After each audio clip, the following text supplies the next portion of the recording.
WhiskyJason here. Whiskey from the viewpoint of an American in Germany tasting rare and exotic whiskeys.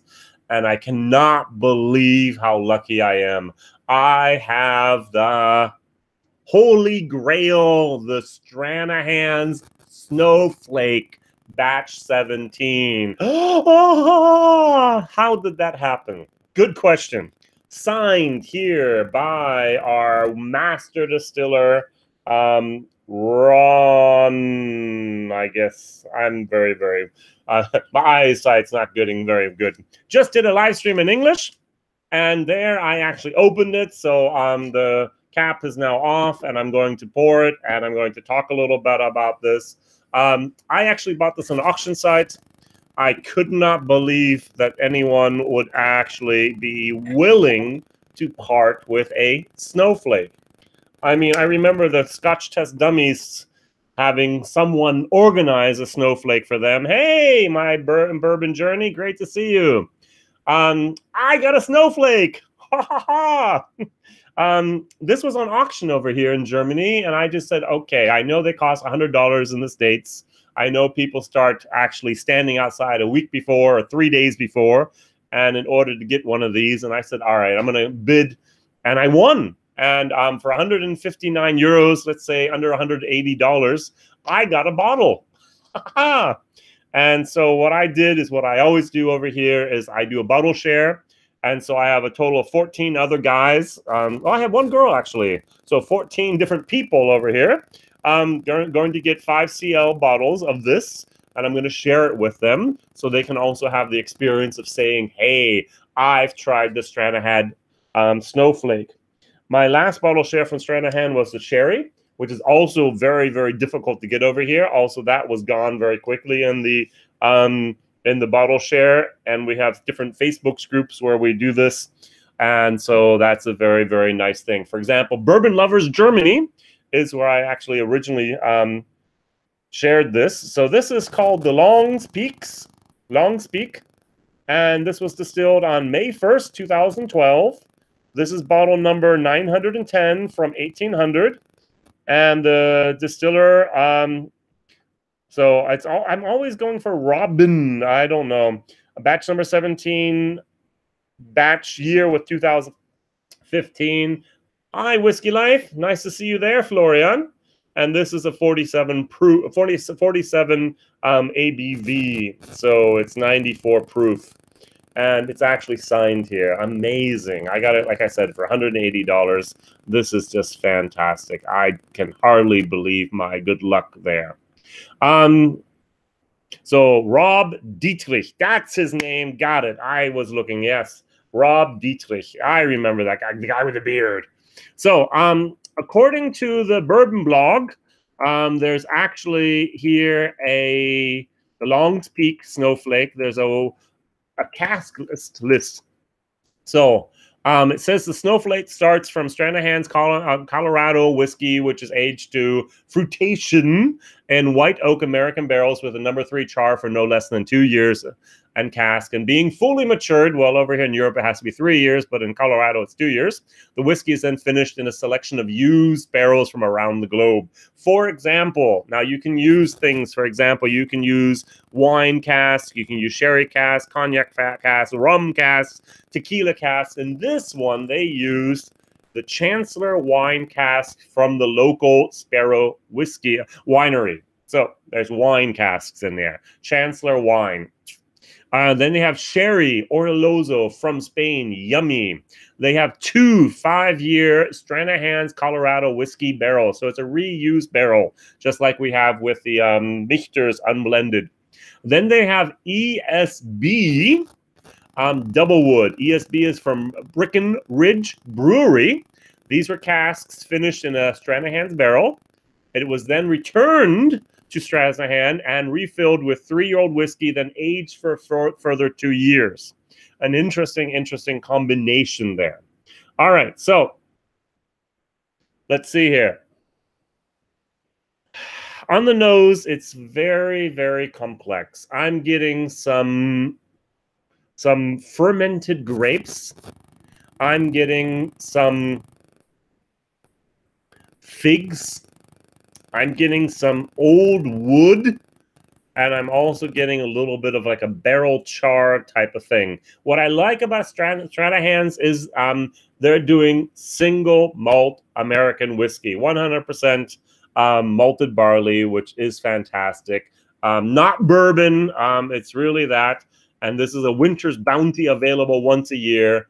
And they do say a snowflake each and every time is different. So batch number 18 is different, batch number 16 is different, and it's a limited release. And as I said, 1,800 barrels. People wait outside for 3, 4, up to 5 days. It's just unbelievable. And it's December. It's Colorado. It's cold. It's amazing.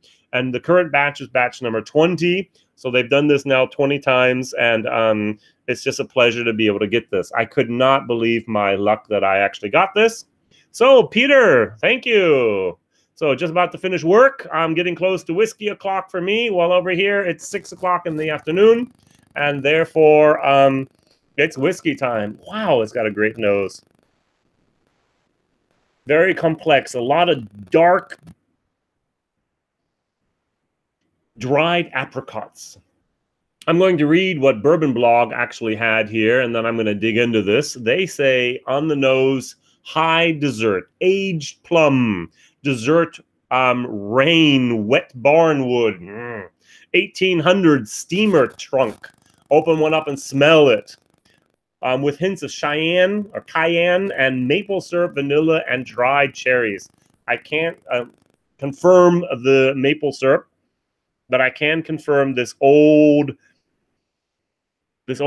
suitcase a long time ago. There's a wonderful emigration museum in Bremerhaven in Germany. I was there with my mom, and you actually go in there and you get a ticket and you become one of these people who actually emigrated to North and or South America. And there's tens and hundreds of thousands of people who actually left Europe at Bremerhaven with the steamboats back then, going across the ocean, starting a new life, never going back to the old country. And these old suitcases were there. My mother actually collects them, and it's that old, dusty, musty smell is really, really evident here. Very, very nice. Peter, thank you very much for joining me. All right, gonna try it.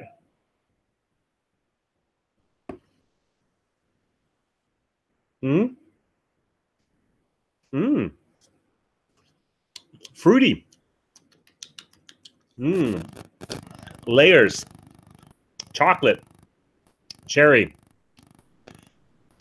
Fig. Apricots. Malt. I'm going more up than down, actually, and barrel char. This is a good one. This really is. Now, the question is, of course, the hype. Is the hype really worth it? So you have here a bottling that is basically for most mortal humans unattainable. Most of us are not going to take off and go to Colorado, camp out for 3 to 5 days in order to get one of these 1,800 bottles. Those of them that do have these bottles like to flip them. Have you looked at the prices for snowflakes in the secondary market? I saw some for $500+. As I said, I paid $180 for this. It's $100 normal price, and I paid $180. I do not understand, first of all, how this thing made it over here. If anyone could tell me the history of this bottle, I would be more than pleased to find out. WhiskyJason@gmail.com. This is, as I said, bottle number 910 from 1800 from the batch 17. Why did it make its way over here to Europe? Why did it make its way into an auction here in Germany? And the second thing, I think there were 3 guys actually bidding for this. Everyone else is like, huh? Stranahan, Snowflake? Nah. $100 for something from America? Are you crazy? I'm going to buy Scotch. I'm going to buy something from Ardbeg. I'm going to buy something from Bunnahabhain. I'm going to buy something from Glengoyne. Oh, by the way, the Glengoyne teapot is really also something which is somewhat similar. Officially only available at the distillery. I have batch number 6 here. A very, very, very, very nice thing, but limited, and it has the same hype, it has the same legend, it has the same aura about it, but just different because Stranahan's is something only the Americans really, really know about.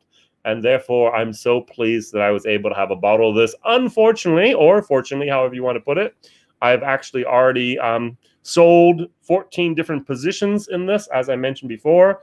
Over here in Germany, 5 CL bottles, 13 different people get that. I get to keep the bottle just like I kept the sherry over here, which was also very, very interesting bottling, and this is something I really like. So, I'm going to give this a B-. I rate my whiskeys according to 2 things. First of all, the taste. If you put these in like 8 different whiskeys, and I was to go down through them, I would take it in my go. Oh, a little bit sour. Okay, wait. Oh, a little bit sweet. There's some honey in there. Oh, there's some nice, deep, dark chocolate, but it has a little bit of sour. All right, good, no problem. 47%.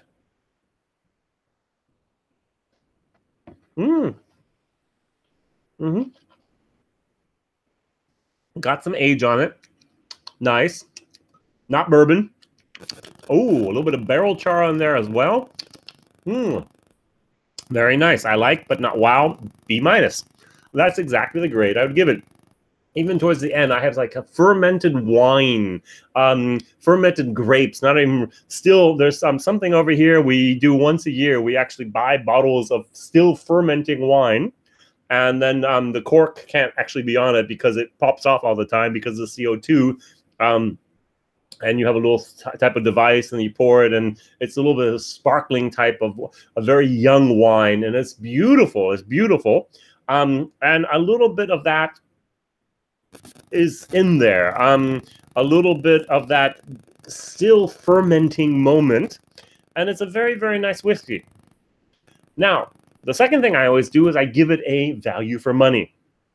Now, I'm going to do something I've never done before, is I'm going to give this a solid A for value for money. Not because of the whiskey, not because I paid $180 for it, but rather I didn't pay the $500 for it. So we have over here, I'm just going to, I have here the 2017 Thomas H. Hart Handy Sazerac. I have over there the George T. Stagg 2017. I paid over $400 for each of these bottles. Secondary market, Europe. It's almost impossible to get them. I participated in the Master of Malt lottery this year. 1,900 and some people applied for 1 bottle, and of course I didn't win. The same thing happened with the little samples. I didn't win. And so therefore it's almost impossible over here to get DATAC, Buffalo Trace Antique Collection. Hey Don, hey G2 the M Belgium here. Hi guys. And therefore paying only $180 for this gives it an A, because I was expecting $300, $400, $500, $600, $700, $800 for a bottle like this over here, because it's such a unicorn. And due to that fact, I can actually, with a very good conscience, give this a solid A for value for money. And I don't think I've ever given a whiskey that price, or that prize, that grade here. All right, so I'm going to end now. I got a couple people in the chat. Very good to see you here. I got myself a Stranahan Snowflake, and it's unbelievable. Batch 17. I'm so happy about it. Is it a whiskey where I'm going to go, the best whiskey I've ever had? No. But it is a whiskey where I go, wow, the legend, the aura, the whole story behind this is just fabulous. And I did not have to camp outside in Colorado in the cold in December to get this. And I'm just so thankful that Rob Dietrich even signed the bottle. Amazing. So if anyone ever knows about why and how this bottle made it over here to Europe, please inform me. That would be so kind of you. All right, Whiskey Jason here, whiskey from the viewpoint of an American in Germany. Thank you very much for watching. Please thumbs up. Please subscribe if you haven't already. And also, I taste rare and exotic whiskeys, and I thought that actually qualifies for something very, very rare. All right, Mondays, Wednesdays, and Fridays. Normally, my videos, review videos, come out. Every once in a while, I do a nice little live stream if something's very, very special, like today. And thank you very much for viewing, for liking, and for commenting. I wish you all the best. Bye-bye.